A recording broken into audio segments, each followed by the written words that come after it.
Muito bom, porque isso é nossa próxima coisa que a gente vai falar. É uma coisa que você já tocou várias vezes durante essa conversa até agora, mas por que natural? Por quê? Eu acho que é muito comum pessoas falarem, tipo, ok, treinar assim é uma coisa, mas o dia de performance e o dia da prova, as regras são diferentes. Ou então, com comida, come sua salada, darará, mas o dia da prova, não, você precisa tudo de um pacote, você vai tomar coisa que você nunca tomou, tipo de coca, de refri, você vai tomar essas coisas diferentes.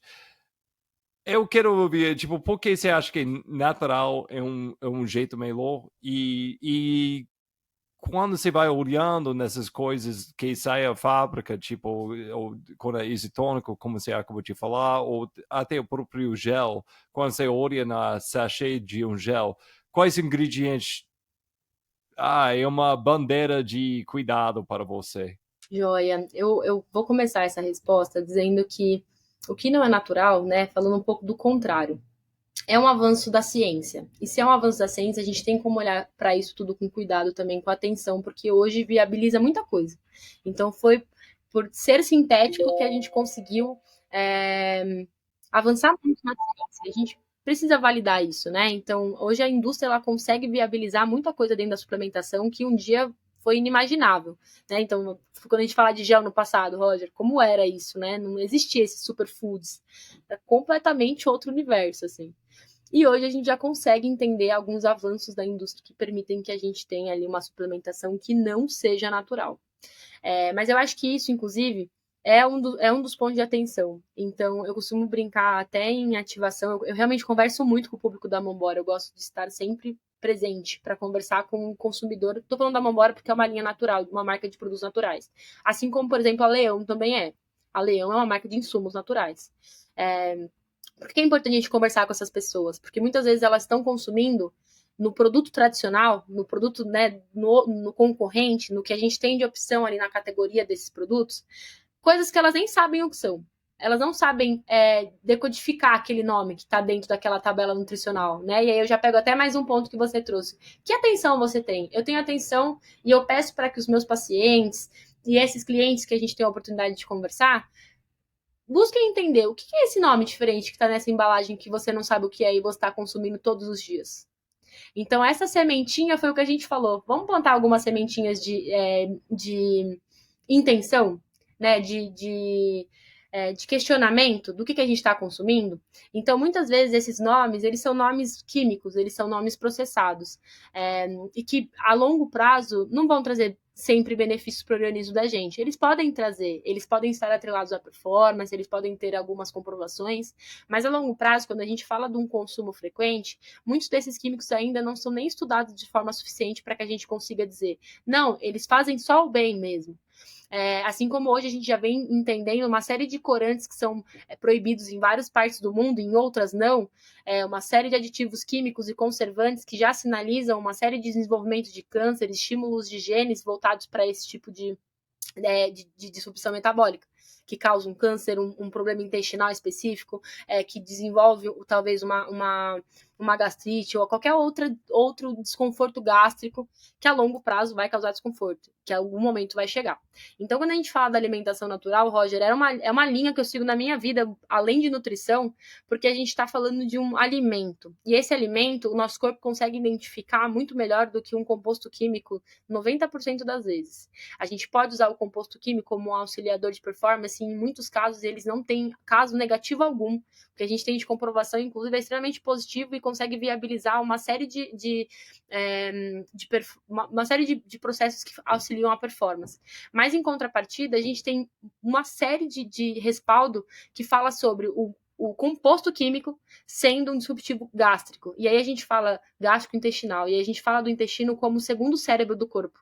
Ele tem infinitos neurônios. E aí a gente, né, são mais de 500 mil de neurônios. Eu até peguei esse dado para a gente dividir. Será que o nosso intestino está pronto para receber esse monte de demanda química que muitas vezes ele é, não respeita nenhum processo de absorção rápida do próprio organismo, do próprio intestino? Então, natural para mim, ele é o que o nosso corpo tá capaz de absorver. tá ali, tá disponível, tá na natureza, assim como nós, que somos seres naturais também. Então, além do sachê do gel, quer dizer, eu acho que foi muito interessante que você falou sobre essas coisas. Eu sei que tem pessoas ouvindo, meus amigos, que tá pensando agora mesmo, ô Isa, você não pode tirar meu salaminho, meu salame e coca depois 3 horas de correr. Nossa, não tira minha coca, Isa, por favor. Então, essas coisas elas são contra o natural. Na verdade, alguém colocou aí, porque eu fiz várias perguntas na Insta essa semana para pessoas compartilhar receitas. E eu falei, que se come natural? E muitas pessoas responderam até, que se come natural? Salaminho. Eu, tipo, E alguém me mandou uma mensagem, tipo, Roger, todo mundo tá falando salaminho, isso não é natural. Eu, tipo, eu sei. Mas mas com isso, é uma coisa, eu quero. Se você quer falar sobre esses alimentos específicos, você pode. Mas a ideia também, se entra essa coisa, se não tiver outras opções, ou você fica num ponto meio desesperado, é tipo. Na sua opinião, quero ouvir sua opinião. É melhor comer alguma coisa ao invés de, tipo, essa ideia de perfeição. Tipo, eu chego no posto de ajuda depois de 80 quilômetros e eu tô olhando, tipo, se não tem fruta, se só tem esse gel que tem maltodextrina, eu tô morrendo aqui, mas não vou tomar não. Então, você aceita, caloria é caloria depois de um tempo para você, né? Tipo, eu tenho que comer alguma coisa. Vou te dar um exemplo bem honesto. Tipo, eu estava fazendo cambotas. Eu fiz 3 provas dentro de uma prova. Eu fiz 10 quilômetros e depois eu fiz 25 quilômetros. E o próximo dia eu fiz 45 quilômetros. E o que aconteceu? O janta não aconteceu aquela noite. Eu sabia eu estava precisando comer. Mas todo mundo cancelou, chegou 10 horas da noite, eu tipo, puxa, eu não comi nada. Eu corri 2 provas durante o dia, amanhã da manhã eu tenho uma prova, uma ultra para correr. Então, eu achei uma espaguete, eu nunca comi espaguete, eu não expliquei isso para a galera, nunca comi espaguete. Desculpa, cara que fez espaguete, provavelmente está ouvindo, foi nojento esse espaguete. Eu comi um pratão, eu acordei 2 horas da manhã morrendo de fome. Eu coloquei ovo em cima desse espaguete nojento. Qualquer coisa a gente tinha na cozinha, eu joguei em cima. Muito fora do padrão para mim. Mas eu sabia, nossa, meu corpo tá faltando caloria. Eu preciso de caloria, porque senão eu vou quebrar amanhã. Então, explica um pouquinho, tipo, óbvio não é ideal, mas a gente não mora no mundo ideal. Roger, extremamente válida essa pergunta, extremamente válida. A gente fala, quando eu comentei sobre os superfoods, né? Então, os super alimentos que a gente tem hoje, a gente pode falar, por exemplo, do que é existir um gel de carboidrato com maltodestrina. Então, um dia lá atrás, as pessoas, para elas conseguirem fazer uma prova de corrida, ou elas usavam frutas secas, ou elas usavam banana, ou elas usavam as próprias frutas. E em um cenário esportivo, esse alimento, ele atrapalha a performance. Né? A gente tem uma quantidade de fibra ali para digerir, a gente tem uma quantidade. O simples fato de mastigar é um fato que pode diminuir um pace. A gente entende todas essas questões da própria atividade física. Então, um dia, esses alimentos, eles não existiram. E eles não viabilizaram, foi impossível as pessoas chegarem no pace que a gente tem hoje, na performance que a gente tem hoje, se esses alimentos não tivessem sido desenvolvidos um dia. Então a gente conseguiu aí traçar uma nova linha de performance, não só com gel de carboidrato, mas com creatina, com glutamina, com whey protein, com outros suplementos que agregaram forças para estímulo de performance, para serem de fato alimentos que auxiliaram na atividade física diária das pessoas. Então é muita ignorância a gente dizer, não, 1000 vezes melhor durante uma atividade física, né, para você bater o seu recorde, você ignorar que uma opção de consistência de gel de carbo pode te auxiliar muito mais. Até porque no final dessa prova, Roger, talvez você se sentisse até mal com uma fruta que pudesse pesar no seu intestino ali. Então a gente precisa entender qual é o objetivo daquilo. Né? Você está treinado o suficiente para conseguir usar uma fruta, para conseguir usar um alimento? Essa fruta vai ter energia suficiente para você? Então entra muito na questão aqui da gente ter uma boa estratégia nutricional. Porque se você tem uma boa estratégia nutricional, seja usando um gel natural, seja usando um gel químico, você vai ter suas calorias, os seus nutrientes importantes ali. O mundo ideal, ele realmente é muito relativo. Mas o que eu tenho para dizer é, no mundo ideal, a reposição de açúcar e sódio, ela não precisa necessariamente vir da Coca-Cola, gente, porque a Coca-Cola ela é muito defendida porque ela traz dois ingredientes que são, né, extremamente demonizados, mas que no meio esportivo a gente busca, que é o carboidrato e o sódio. Mas com a quantidade de corante, com a quantidade de conservante, com a série de ingredientes cancerígenos que a gente sabe que a Coca-Cola tem, que causa tanta síndrome metabólica no mundo, né? Será que esse ingrediente, essa Coca-Cola, é a melhor opção em um cenário intestinal? Então vamos falar do seu intestino, que está ali super estimulado com a gente chama isso de vilosidade intestinal. E é muito da saúde do intestino. Então a gente tenta manter o intestino mais saudável possível durante uma atividade física, durante qualquer coisa. Então quando a gente faz atividade física, o intestino tende a ficar um pouco mais sensível. O intestino do atleta é mais sensível, porque ele está o tempo inteiro sendo adrenalizado. E aí a gente coloca esse composto, né? Essa composição no intestino. Muitas vezes pode ser um causador, sim, de desconforto. Então a pessoa tá no pico da prova ali e essa Coca-Cola pode ser o causador disso. O atleta pode descobrir naquele dia ou ele pode descobrir treinando um dia e tentando a Coca-Cola. Mas ter uma opção que não seja a Coca-Cola é o melhor dos mundos, mas muitas vezes não vai ser, e tudo que você precisa é do sódio e do açúcar. Então a gente não pode ser ignorante em dizer, mas às vezes vai ser a opção que tem mesmo. E não vou nem falar do salaminho, gente. O salaminho tem uma série de opções melhores do que o salaminho, mas se for o salaminho nessa opção, é porque ele tem sódio. O salaminho não tem mais nada a agregar. Será que não tem nenhuma outra opção nessa quilometragem que tem um sódio para ajudar a gente?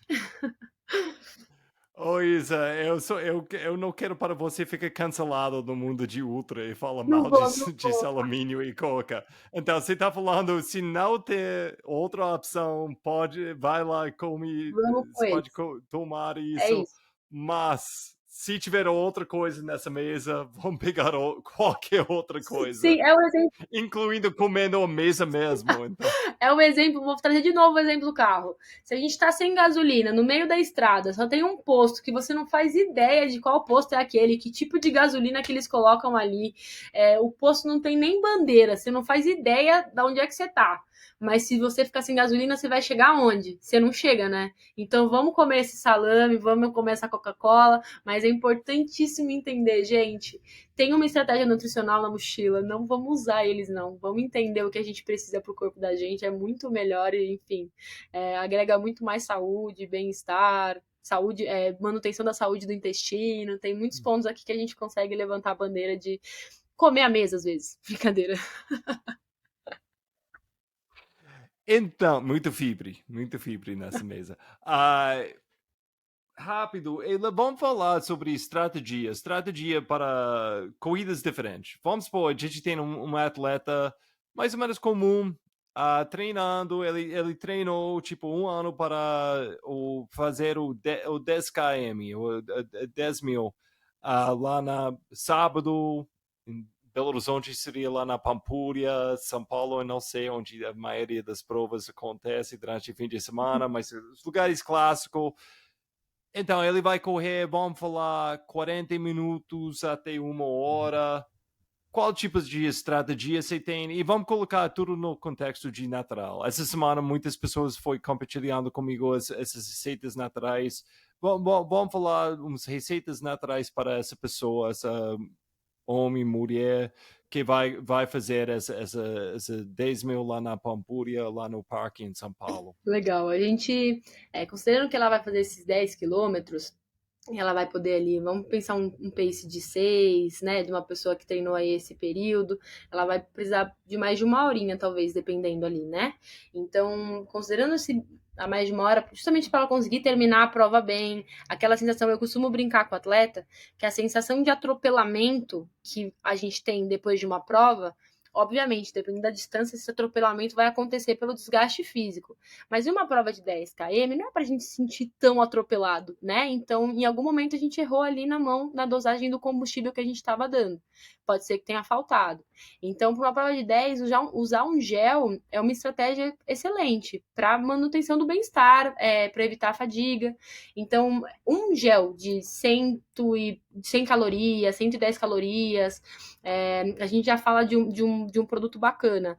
Ou até mesmo um carboidrato líquido diluído na garrafa, então dosando ali, considerando que essa pessoa tenha 70 quilos, né? Que ela consiga dosar ali uns 150 ml de hidratação a cada uns 15 minutos, eu acho que pode ser uma boa estratégia. Para ela conseguir se hidratar com carboidrato diluído nessa garrafinha. Então, uma garrafinha de 1,5 litro, a gente fala de uma boa. Mas vamos falar mais prático aqui. Ao invés de carboidrato, ok.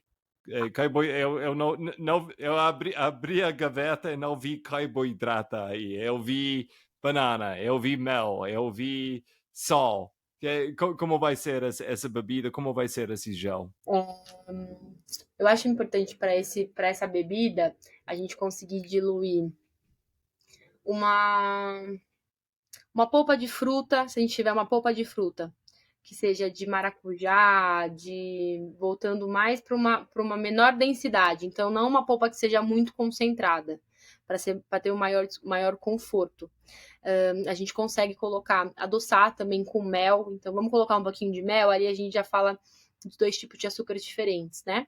Vamos pensar talvez em um pouquinho de sacarose, então vamos trazer o açúcar, vamos pensar em adoçar com uma colherzinha de açúcar. Acho que a gente consegue chegar numa boa concentração. E sal de cozinha, uma colher de sopa de sal de cozinha talvez já seja suficiente para essa atleta já. Em um isotônico que a gente vai produzir ali, né? Para uma atleta de 10. Tá jogando isso numa garrafa com Uma água? garrafa com água de 1 litro, né? De menos de 1 litro, pode ser uns 900 ml também. Legal, legal. E para o gelzinho, tipo, que você vai colocar para fazer um gel Um caseiro? gel caseiro, eu usaria tâmaras. Vamos usar um liquidificador, hein, gente? Eu usaria tâmaras, umas 3 unidades de tâmaras, talvez. E aí eu usaria mel também. Um bocadinho de açúcar. Pra gente tentar chegar no. Eu acho que a gente já tem um ponto legal. Aí a gente dilui um pouco com água, talvez a gente chegue num ponto legal de um gelzinho, Roger. Mas teria que testar, até porque às vezes um pouquinho de água, se a gente usar um pouquinho de aveia, uma aveia hidratada, às vezes a água hidratada da aveia, a gente já consegue chegar numa boa consistência de gel. Pode ser uma boa opção, de uma opção natural e energética para essa pessoa também. Até porque, por exemplo, num cenário onde alguém quer comer uma fruta seca, a quantidade de fibra pode ser completamente desconfortável, né? Então, uma banana no meio da atividade talvez não seja legal, essa pessoa não consiga continuar a prova sem regurgitar essa banana. Então, é muito importante, independente da receita natural, a gente minimizar o máximo possível as concentrações de fibras. As fibras causam desconforto. E aí o conceito é básico, gente. O nosso corpo precisa, para ele desfazer uma fibra, a fibra ela é uma estrutura um pouco mais grossa dos alimentos, né? Aquilo que o nosso dente precisa fazer mais força para mastigar. Se isso chega no nosso intestino, o nosso intestino também precisa de mais peristaltismo, que é o movimento de quebrar essa fibra. Eu migro corrente sanguínea do meu músculo, que está ali fazendo aquela atividade física, para ir para o intestino, para a gente conseguir digerir aquela partícula fibrosa. Por isso que é um detalhe importante a gente sempre pensar na consistência dos alimentos que a gente está manipulando numa receita natural. Por isso que é importante a gente ter muita atenção com a consistência. Porque pode ser o desconforto gástrico, ele não acontece só porque o alimento foi mal mastigado ou porque ele não foi devidamente amassado, porque se a característica dele tiver fibra e a gente não conseguir quebrar essa fibra antes da ingestão, num processo de liquidificação, etc., isso vai fazer um desconforto e isso é fisiológico. O corpo precisa do peristaltismo intestinal para desfazer essa fibra. E se a gente migra sangue para lá, a gente tem uma queda do que é a nossa performance, pode ser que seja pouco, mas tem, e o intestino precisa trabalhar no meio de uma prova. Não é muito legal o intestino trabalhar no meio de uma prova, porque ele já está hiperestimulado com a própria atividade ali.